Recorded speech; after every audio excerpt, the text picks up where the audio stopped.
Alright, 10-minute timer starts now.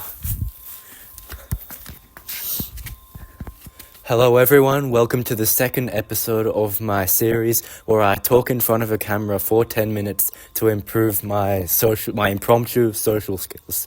Today I want to discuss motivation, and it has been quite a common topic for people to discuss on YouTube or all across social media because it has very real implications in our modern world where we can be given instant gratification even though we feel like we don't deserve it.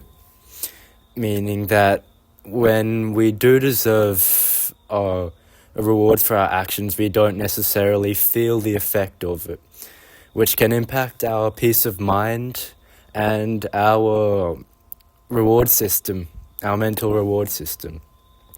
Now, I want to talk about why is motivation so overrated. So, I personally believe motivation is so overrated because your environment doesn't wait for you. You have to adapt to your environment. Now, I have talked about this before if you have seen on my Instagram page. However, this does play a very crucial role into why motivation is overrated because your life doesn't matter to your environment. And what I mean by this is, say your environment, it's with the earth, which is the earth around us. It's moving at a constant rate, second by second. It's never stationary. Things happen, natural events occur, other people's actions, they may or may not have a direct impact on you, but they're happening. And you're inside your own bubble.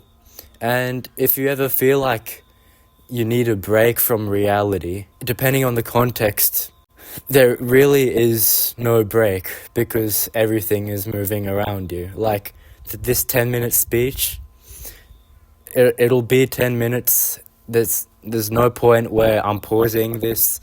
There's no point where it's stationary. I'm just speaking and I'm either having ideas to say or I lose my trail of thought. That's what I mean by this. And this translates to motivation because the world doesn't wait for you. You can be motivated. You can have the energy. You can have the drive to do something. Or you cannot have the drive to do something. But at the end of the day, it's your choice. And your choices are what determine your outcome. And that leads me on to the second part where I discuss how to be disciplined when you don't feel like it. Now it's best that I establish what the difference between motivation and discipline is. Now, motivation is a drive of energy. You know, that energy at 3 a.m. that you want to change your life around, but by the time dawn rolls around, you feel back to normal, and not in a good way normal. You feel normal as in you have no drive to improve your life. And that's where discipline comes in. Discipline is something deeper than motivation. It lies deeper.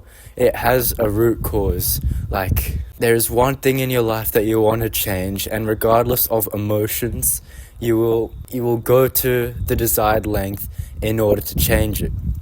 Now, from what I just said, the clear difference between motivation and discipline is that motivation runs off emotions in the present moment, whereas discipline, it's a slow burn. It's something that you will always have, regardless of emotion. And how do you stay disciplined even though you don't feel like it? My number one tip is that make sure whatever you do is for a reason. Now, I wake up pretty early on the weekdays in order to get a workout in, right? See, that's my motivation. I wake up early in order to get a workout in. Now, if you have no reason to wake up that early, and it's something that you're not accustomed to, first of all, there's no point doing it because you're not getting any significant outcome of it. So say I did wake up at 4:30, but I didn't know how to use my time. I could, number one, figure out how to end up using my time, but that'll take a long time, and that's not very beneficial for me, because I could use that extra sleep, technically. or I just not have the motivation to wake up that early because it's not necessary. Now that does frame motivation in a positive light. I mean, motivation is good and it is bad. It has its pros and cons, depending on the situation. But in this context of discipline, motivation is quite irrelevant. Now let me give you another example of how we can establish discipline in our lives. So now the first step is to pick a goal. What do you feel that what you're doing right now is the biggest hindrance to your life? And with this goal in mind, what can you do in your life that'll use your time beneficially to help you achieve that goal? Now this will take a while to think about. However, once you do think about it, you'd want to then establish how you're going to incorporate this into your life. And this is where the discipline part comes in. You are going to have to sacrifice something from your life in order to do this. Because although people say life is all about balance, which is somewhat true and somewhat not.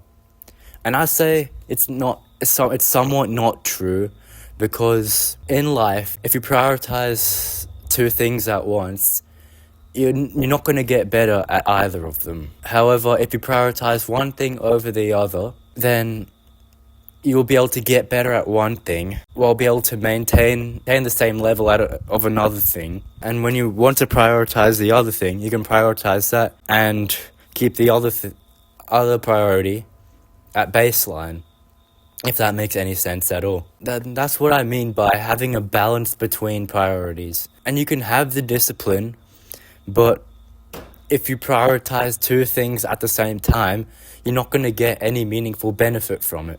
It's important to use discipline in a smart manner. It's important to smartly utilize discipline so that you're actually gaining beneficial results. Because you can work hard but still not gain the results you want, or you can work smarter and hard at the same time to gain the benefits. And linking it back to what I said at the start, right? The instant gratification that we get from these things, phones, has ruined our reward system. And by establishing discipline, you'll be able to fix that reward system and be able to recognize all the faults in your life and be able to fix them one by one, while you prioritize one over the other but neglect none all at the same time. And the truth about discipline is that it's not something that's linear. It's always going to have its ups and downs, and time may feel slower or time may feel faster, depending on what else is going on in your life, and that's completely okay. I think that should be the most normalized about the whole process. And it's easy to say this, but once you actually feel it, your mind is a very powerful tool. It can make the situation a lot worse for you, or it can make it a lot better for you, and that's okay, that's very normal, but it's how you mitigate those situations that ultimately matter. And this is where motivation comes in, because it is fueled by these emotions. It is all connected with each other.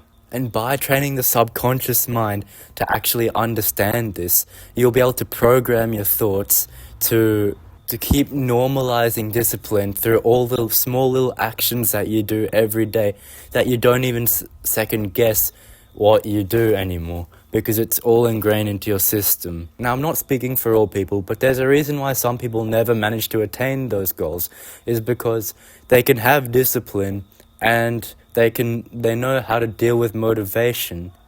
However, if they don't train their subconscious mind to normalize this process, then it'll always be an unfamiliar process. And us humans, it is innate for us to seek familiarity. Familiarity as in something that we can easily recognize. It's a pattern, it's routine. Us humans love routine. And we can use this to our advantage, or we can't. If we use it to our advantage to normalize all these good habits, then our lives will be so much better. We will gain so much more reward, having already established this disciplined mindset. For when we attempt to have a go at new things, we can pick up the skills easier.